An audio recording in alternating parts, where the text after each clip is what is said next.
It began on Sunday morning near Gorky Park. Hundreds of die-hard communists and nationalists gathered for what was to become a decisive escalation in the terrible crisis gripping their country. For nearly 2 weeks, their anger mounted over President Boris Yeltsin's decree banning Parliament. Yeltsin gonna be finished. They marched on the Legislative Center, and in one dramatic push, the mob burst through police lines. They rushed to join former Vice President Alexander Rutskoy, holed up in the White House in open defiance of Yeltsin. The Afghan war hero commanded the crowd to take over the mayor's office just across the street. With blood on their hands and hatred in their hearts, Rutskoy's ragtag regiment then moved to seize control of the Ostankino Broadcast Center, the key to Russia's airwaves. At the TV tower, hardliners further inflamed the crowd. Yeltsin is criminal, that's all. And as darkness fell, the violence began.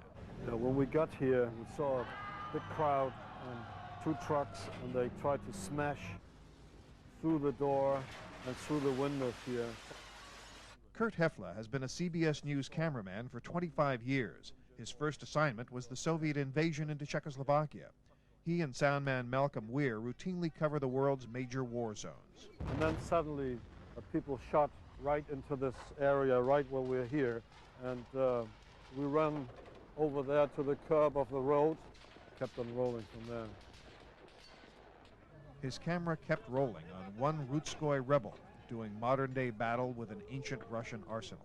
We watched him stand right in that corner there, and he took all the time in the world to light the Molotov cocktail, and then he just threw the Molotov cocktail right into the window, and it sort of exploded in a ball of fire. It was nearly an hour before enough government troops arrived to fight off the attackers. Scores lay dead. Well, we saw a lot of people injured. They were screaming for help. Some laid there for half an hour or more before somebody came. It was very, very unreal, and I still today I don't understand why the people went and looked at, and many of them got killed. Among the casualties were 3 journalists and a 25-year-old American attorney.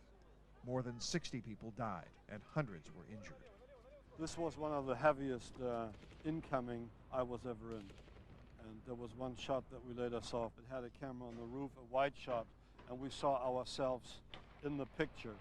And we see that we are right in the middle of all these tracer bullets. And that scared me even more when I saw that my knees got even a little more weaker. In the end, Yeltsin's generals used overwhelming force to repel the rebel assault. This crucial victory denied Rutskoy access to the nation's television and radio network, effectively shutting down his ability to rally support in other parts of Russia. The battle for Ostankino ended Boris Yeltsin's hopes for a peaceful resolution to this constitutional crisis. And 12 hours later, his massive assault on the White House put down the revolt that had threatened to topple his government. Terry Phillips for CBS News, Moscow.